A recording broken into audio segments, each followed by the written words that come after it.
हर हर महादेव। आज 24 फरवरी को फिर से महाकुंभ का ताजा हाल लेके आया हूं। दोस्तों अब सिर्फ 2 दिन का महाकुंभ बचा है, पर सच बता रहा हूं कुंभ को देख के ऐसा लग रहा है कि मानो ये महासमागम अभी शुरू हुआ है।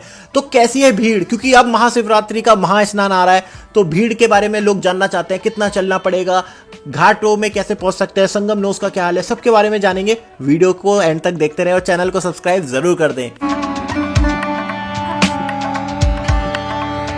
तो दोस्तों 62 करोड़ लोग, सही आंकड़ा बता रहा हूं, 62 करोड़ लोग अभी तक स्नान करके इस महाकुंभ में जा चुके हैं। सोचिए कितना बड़ा आंकड़ा है, और ये 70 करोड़ तक जाने की पूरी संभावना है, क्योंकि आज 24 तारीख हो गई, कल 25 तारीख और परसों है आखिरी स्नान, जो कि अमृत स्नान के बराबर मुख्य स्नान होगा, महाशिवरात्रि का स्नान।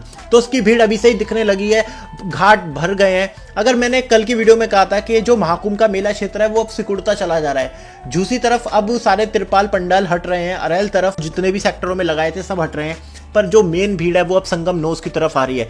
और संगम नोस की तरफ भीड़ आ रही है, जिस वजह से दबाव बन रहा है, तो पुलिस प्रशासन फिर से टाइट हो रहा है। वही व्यवस्था जैसी आपने देखी थी माघी पूर्णिमा के दिन, वही व्यवस्था जैसी बसंत पंचमी के दिन, तो वही सेम रूल सेम पैटर्न लागू हो रहा है। पुलिस किसी भी तरीके की छूट देने के मूड में नहीं है। गाड़ियों को शहर के बाहर रोका जा रहा है, क्योंकि आखिरी स्नान भी पुलिस चाहती है जैसे तैसे ये स्नान आखिरी भी हो जाए और महाकुंभ एक शांति के साथ महाकुंभ की समाप्ति हो जाए। तो बात मैं यही कर रहा था कि अगर कोई आ रहा है अरेल तरफ, तो आपको अरेल तरफ आप अपने सेक्टर 25 में अपनी गाड़ी पार्क कर दीजिए। वहां पे आपको जाम तो अभी देखने को मिलेगा, क्योंकि जो प्रयागराज है ना, प्रयागराज में 7 रास्ते हैं, 7 मार्गों से आप प्रयागराज आ सकते हो, और 7 मार्गों में भयंकर जाम है।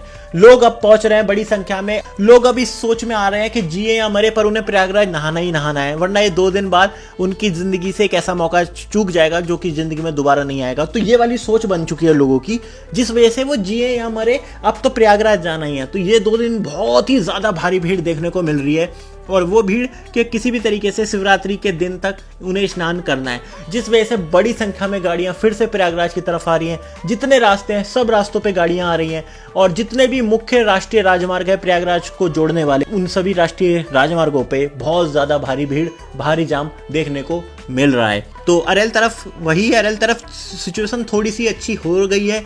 अरेल तरफ अब ऐसा मुझे नहीं लगता, एक हफ्ते से कोई ऐसा मौका आया था कि अरेल तरफ भी गाड़ियों को रोका जाए। अरेल तरफ कोई दिक्कत नहीं है, अपनी गाड़ी आ रही है, पार्क हो रही हैं, अब कोई रिक्शा ऑटो वगैरह मिल रहे हैं, आप आराम से घाट पे जाके स्नान कर सकते हो। अरेल में कुछ जगहों पे तो भीड़ ज़्यादा मिलती है, पर कुछ जगहों पे भीड़ कम मिलती है, तो इस तरीके का बैलेंस बना हुआ है। तो लोग अपना अरेल को ज़्यादा पसंद कर रहे हैं। जो लोग अपना चित्रकूट या रीवा साइड से आ रहे हैं, वो लोग अपना गाड़ी को अरेल की पार्किंग में ही पार्क कर लेते हैं और वहीं पे अपना स्नान कर रहे हैं। और यही सेम हो रखा है झूसी तरफ। जो भी बनारस जौनपुर तरफ से जो भी गाड़ी आ रही हैं, वो अपना महुआ पार्किंग में गाड़ियों को पार्क कर रहे हैं, या फिर आपका बोल सकते हो ऐरावत घाट तक अपनी गाड़ियों को ला रहे हैं, वहीं पे अपना स्नान वगैरह कर लेते हैं। वहाँ पे भी कोई दिक्कत होने नहीं वाली है। इसके अलावा अगर आपको सेक्टरों में ही घूमना है तो ई रिक्शा की हेल्प आपको मिल जाएगी, बाइकर्स आपको मिल जाएंगे, तमाम ऑटो वगैरह कुछ मिल जाते हैं, जिससे आप इस सेक्टर से उस सेक्टर में जा सकते हो। चाहे सेक्टर 18 में जाना हो, 19 में जाना हो, 5 में जाना हो, 6 में जाना हो, जहाँ भी आपको जाना चाहो वहाँ पे आप घूम सकते हो, वहाँ ई रिक्शा ऑटो की मदद से। और भीड़ जब ज़्यादा होती है तो पुलिस झूसी में ही गंगा पट्टी के जितने घाट हैं वहीं पे आपको नहला देती है। मैं आपको झूसी का हाल बता रहा हूँ। और अब जितनी भी आप देखोगे कि जो तैयारी है वो सिर्फ महाशिवरात्रि को देख के ध्यान में रख के करी गई है। वीवीआईपी पास सारे रद्द हो चुके हैं, और आप बोलोगे तो नो व्हीकल जोन, जो संगम नोस के पास का एरिया है, उसको बना दिया गया है। बाहर की गाड़ी जिनका नंबर यूपी 70 नहीं, मेला क्षेत्र में नहीं आने दिया जाएगा, उन्हें आपको पार्किंग में ही पार्क करना होगा। पार्क की बात करूं तो परेड ग्राउंड की पार्किंग, जो कि आप देखोगे तो आज मानो 80 से 90% तक वो पार्किंग भर चुकी है। लोग पहुंच रहे हैं, आज रात को बड़ी संख्या में लोग पहुंचेंगे, कल पूरे दिन लोग पहुंचते रहेंगे, कल शाम तक भी लोग बहुत भारी संख्या में पहुंचेंगे, और परसों ब्रह्म मुहूर्त के साथ महाशिवरात्रि का स्नान शुरू हो जाएगा। तो आ रहे हैं लोग, आप देखोगे कि स्टेशनों पे भी भारी भीड़ नजर आ रही है। पर स्टेशन पे एक अपडेट ये हुई है कि जो रिजर्वेशन वाली गाड़ियां होती थी ना, जिसमें रिजर्व होती थी गाड़ियां, रिजर्वेशन जिसमें आप लोग करा के आते थे एसी वगैरह, उन गाड़ियों की संख्या कम कर दी गई है या उन्हें कैंसिल कर दिया गया है। अब वहां पर जो रेलवे प्रशासन है वो चला रहा है स्पेशल गाड़ियां, ज्यादातर स्पेशल गाड़ियां। स्पेशल गाड़ियों को चला के ये एक बेनिफिट होता है कि उसमें ज्यादातर लोग आ जाते हैं। अगर आप बात मान के चलिए, एक बर्थ एक रिजर्व आदमी की है तो उसमें एक बंदा ही लेट के जाएगा, एसी कोचेस हैं, और वहीं पे अगर इस मेला स्पेशल गाड़ी है तो उसी बर्थ पे 3 से 4 आदमी बैठ जाते हैं। मतलब जो जो गाड़ी रिजर्व गाड़ी अगर मान के चलिए 5,000 बंदों को लेके जा रही है, तो वहीं पे मेला स्पेशल 20 से 25,000 लोगों को जा रही है। तो जो ज़्यादा लोगों को ले जाने के लिए जो मेला स्पेशल गाड़ी है वो ज़्यादा सूटेबल है, तो उनकी संख्या बढ़ा दी गई है और उन्हें ऑन डिमांड कर दिया गया है। जितनी ज़्यादा संख्या होती जाएगी प्लेटफॉर्म पे और जहाँ की पब्लिक ज़्यादा होगी, उसी टाइम ऑन द स्पॉट उनको रेडी कर दिया जाएगा। तो इस तरीके से मेला स्पेशल गाड़ियों को चलाया जाएगा महा स्नान के दिन। तो ये मैंने आपको बता दिया। रेल की तैयारी, रेलवे की तैयारी कैसी चल रही है। पार्किंग की मैंने आपको बता ही दिया है। आपकी पार्किंग परेड ग्राउंड तक तो मुश्किल ही है आना, अब तो बहुत ही मुश्किल है। अभी 2-3 दिन तक छूट मिली थी तो लोगों की गाड़ी आराम से पहुंच रही थी। तो गाड़ी आपके आउटर में खड़ी होगी चुंगी चौराहे तक। अब मुश्किल है कि आपकी गाड़ी आ पाए, तो आपको गाड़ी को आउटर में खड़ा करना पड़ेगा। पैदल अब आपको चलना पड़ेगा कल से भी ज़्यादा, मानिए 10 किलोमीटर आपको चलना पड़ेगा अगर आप शहर के अंदर से आ रहे हो तो शहर के अंदर से आ रहे हो तो जो आपको वो जो धक्का मार ट्रॉली होती है वो रिक्शे वाली वो मिलेंगी अगर आप नहीं चल पाते हो फिर, या फिर आपको बाइकर मिल जाएंगे जो आपको कच्छप द्वार तक या उसके आगे तक छोड़ देंगे अगर पुलिस ने अलाउ किया तो, जैसे बाइकर लोग घूम रहे हैं तो। उसके अलावा आपको पैदल चलना ही पड़ेगा 10 से 12 किलोमीटर अपना सामान लेके। तो जितना हो सके सामान को गाड़ी में रख दें, सामान को कम से कम लेके चलें, पैदल चलना है तो। और आप अगर संगम नोस पे जा रहे हो तो वो आपके लिए भी बेनिफिट है कि आप जितना कम सामान लोगे उतनी कम परेशानी आपको होने वाली है।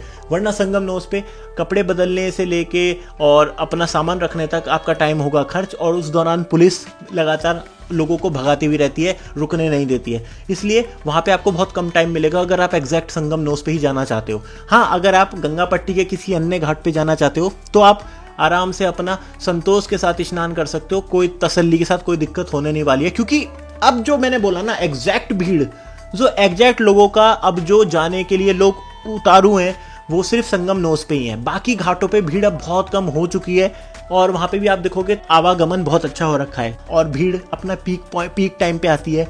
पीपा पुल को बंद कर दिया जाता है, ऑलमोस्ट उन सभी पीपा पुल को तो बंद कर ही दिया जाता है जो संगम नोस के बिल्कुल लगे हुए हैं, सटे हुए हैं। थोड़े दूर के पीपा पुल को खोला जाता है, जैसे 14 नंबर 15 नंबर। आप देखोगे इन पीपा पुल से आपको दारागंज और सेक्टर 5 को जोड़ा जाता है। ये पीपा पुल आपको चलते मिलेंगे।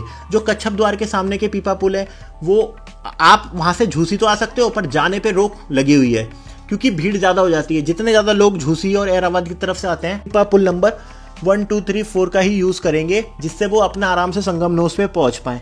तो संगम नोस पे पहुंचने से पहले ही पीपा पुल को बंद कर दिया जाता है जब भीड़ का दबाव ज़्यादा होता है। तो आपको मैं बोलूँ तो वही दशाश्वमेध घाट के पास वाली पीपा पुल पे ही आपको भेजा जाएगा।